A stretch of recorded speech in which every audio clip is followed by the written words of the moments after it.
Bạn sửa đây bọn bốn tổng ngày này dương to mà mê riêng tí pram dương tiết cần xong phải chạy khẩn chẳng ngày nâng dương phải chọn mê riêng á bạn ở lấy dương cho từ đó trong nội tí 4.7 dây pi vì thịp xanh không cả đã cần xóm chia vào con ta chẳng cả vì ngày muốn khu ban bà riêng dương ấy được biết đã chia vào con ta đời pra xong một phép sầm khăn được chia A cái độ B cái chẳng dương bạn A độ B cái ta A buộc B chẳng chẳngក្រៅពីវិធីនោះតើមានវិធីណាផ្សេងទៀតអត់សម្រាប់ដាក់កន្សោមនឹងជាផុសគុណកតាចឹងឯនេះគ្រូសូមបង្ហាញឧទាហរណ៍ឥឡូវយើងមើលឧទាហរណ៍កគេឲ្យកន្សោម A ស្មើជាមួយនឹង x ការ៉េដក 2x ដក 8បាទឥឡូវយើងសង្កេតមើលគ្រូយក x ការ៉េដក 2x នេះបាទគ្រូយក x ការ៉េដក 2x ហ្នឹងគ្រូយកទៅថែមបូក1ហើយដក1សួរមិនបានត្រូវថែមបូក1ដក1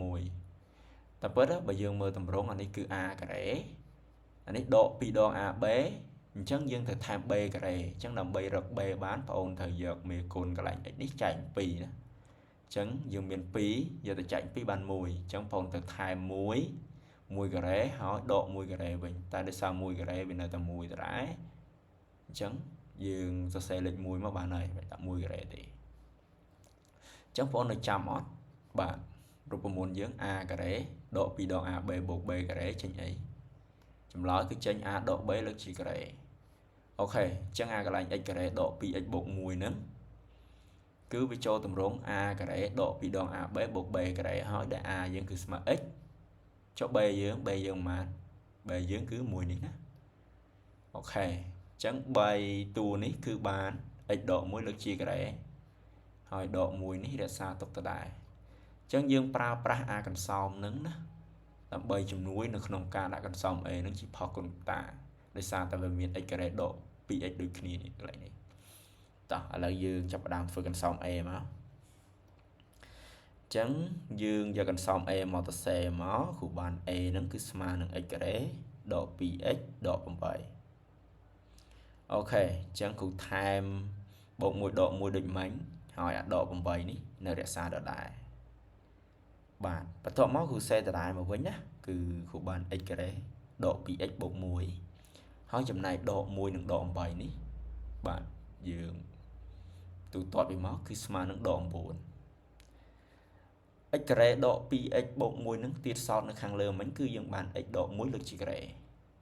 បាទហើយចំណែកឯ9នេះប្រមាណការ៉េ9នឹងគឺ3ការ៉េអញ្ចឹងយើងបាន x ដក1លើកជាការ៉េដល់ឲ្យ3ការ៉េណា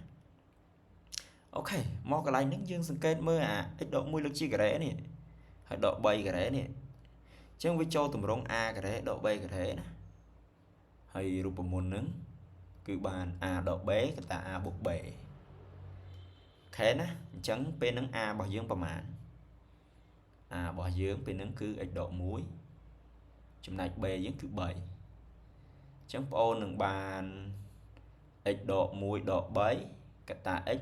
ដក1បូក3ហើយកន្លែងនេះយើងអាចទូទាត់បាន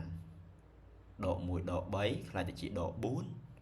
ដក1បូក3ខ្លាចទៅជាបូក2អញ្ចឹងកន្សោម A យើងដាក់ជាផុសគុណកតាបានគឺ x ដក4កតា x បូក2អូខេអញ្ចឹងលំហាត់កហ្នឹងគឺត្រូវប្រើរូបមន្ត2ណាគឺ a ការ៉េដក2ដង ab បូក b ការ៉េស្មើ a ដក b លើកជាការ៉េផងនិង a ការ៉េដក b ការ៉េស្មើ a ដក b កតា a បូក b ផងគ្រូឲ្យឧទាហរណ៍កហ្នឹងមិនតាន់ជាសូវច្បាស់ប្រមាណទេណាឥឡូវគ្រូឲ្យឧទាហរណ៍ខមួយទៀតអញ្ចឹងយើងមើលឧទាហរណ៍ខគ្រូឲ្យដាក់កន្សោមជាផុសគុណកតាដែរគឺកន្សោមយើង 9x គុណ4ដក 28x ការ៉េបូកឲ្យ16អញ្ចឹងកន្លែងនេះយើងឆ្នៃខុស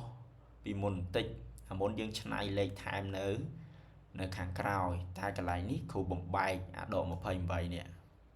ដក 28x ការ៉េនេះណាទៅជាដក 24x ការ៉េហើយនឹងដក 4x ការ៉េគេគ្រូដាក់ពណ៌ក្រហមឲ្យមើលអញ្ចឹងកន្លែងនេះយើងឆ្នៃបាទ 9x គុណ4យើងអាចឆ្នៃទៅជា 3x លើកជាការ៉េហើយលើកជាការ៉េទៀតហើយទៅមកដកឲ្យ 24x ការ៉េនេះគ្រូឆ្នៃទៅជា 2 គុណឲ្យ 3x ការ៉េគុណឲ្យ 4 ចំណែក 16 នេះខ្លាចទៅជា 4 ការ៉េអញ្ចឹងអា 3 តួនេះណាវាចូលទម្រង់ a ការ៉េដក 2 ដង ab បូកឲ្យ b ការ៉េបាទចំណែកដក 4x ការ៉េនេះទុកនៅដដែលមកអញ្ចឹងយើងប្រើរូបមន្តមិញហ្នឹងកន្លែងនេះគឺបាន 3x ការ៉េដក 4 ទាំងអស់ការ៉េដកជាមួយនឹង 4x ការ៉េអញ្ចឹងចូល style មិញទៀតហើយគ្រាន់តែថាបងអូនត្រូវបំលែងអា 4 នេះទៅជា 2 ការ៉េសិនអញ្ចឹងយើងឆ្នៃអាកន្លែង 4 នេះទៅជា 2x លើកជាការ៉េមកអញ្ចឹងយើងចូលទម្រង់ a ការ៉េដក b ការ៉េដែល a ពេលហ្នឹងគឺ 3x ការ៉េដក 4 ហើយ b យើងគឺ 2x អូខេអញ្ចឹងយើងប្រើរូបមន្តមិញមកយើងបាន a ការ៉េដក b ការ៉េគឺស្មើជាមួយនឹង a ដក b តែ a បូក b បាទអញ្ចឹងចំនួនមកយើងបាន 3x ការ៉េដក 4ទៅដកជាមួយនឹង 2x កតាឲ្យ 3x ការ៉េដក 4 បូកឲ្យ 2x ហើយកន្លែងនេះយើងអត់អាចទូទាត់ដូចមិញទេណាប៉ុន្តែយើងអាចសរសេរ degree តាមលំដាប់ធំទៅតូចបានអញ្ចឹងយើងសរសេរ 3x ការ៉េមុនបន្ទាប់មកដក 2x ដក 4កន្លែងនេះក៏ដូចគ្នាយើងសរសេរ 3x ការ៉េបូក 2x ដក 4អូខេអញ្ចឹងកសោមដែលយើងដាក់ជាផកគុណកតានេះបានគឺ 3x ការ៉េដក 2x ដក 4កតាឲ្យ 3x ការ៉េបូក 2x ដក 4អូខេអញ្ចឹងយើងបានឧទាហរណ៍2លំហាត់ហើយអញ្ចឹងគ្រូជូនឧទាហរណ៍មួយទៀតគឺលំហាត់កើអញ្ចឹងកើលោកគ្រូឲ្យដាក់កន្សោមនឹងជាផកគុណកតាដដែលទេដែលកន្សោមយើងនឹងគឺ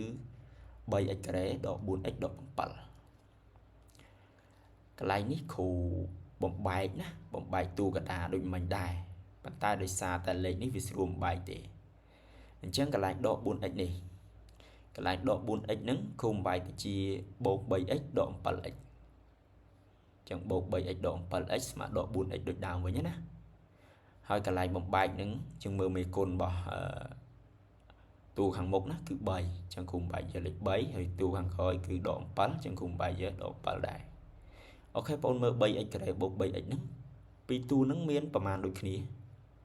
ពីរតួហ្នឹងមាន 3x ដូចគ្នាអញ្ចឹងគ្រូចាប់ 3x ជាកតាមកអញ្ចឹងនៅសល់ x បូក1កន្លែងនេះគ្រូចាប់ដក 7ជាកតានៅសល់ x បូក1បងមើលពីកន្សោមនឹងទៀតមានអីដូចគ្នាទៀតគឺមាន x បូក1ណាជាកតារួមអញ្ចឹងគ្រូចាប់ x បូក1ជាកតារួមអញ្ចឹងគ្រូដាក់នៅមុខហើយផ្នែកដែលនៅសល់គឺយើងដាក់នៅក្នុងវងកញ្ចក់បន្ទាប់អញ្ចឹង x បូក1នេះគ្រូដាក់មកមុខមកអញ្ចឹងនៅសល់ 3x ដក 7អូខេអញ្ចឹងចម្លើយយើងបានហើយដូចនេះមក 3x ការ៉េដក 4x ដក 7គឺស្មើជាមួយនឹង x បូក1កតាឲ្យ 3x ដក 7ណាអូខេតោះបន្ទាប់ពីគ្រូបានឧទាហរណ៍3លំហាត់អញ្ចឹងលោកគ្រូមានកិច្ចការឲ្យយើងធ្វើជាក្រុមណាអូខេតោះឥឡូវយើងទៅមើលកិច្ចការក្រុមទាំងអស់គ្នា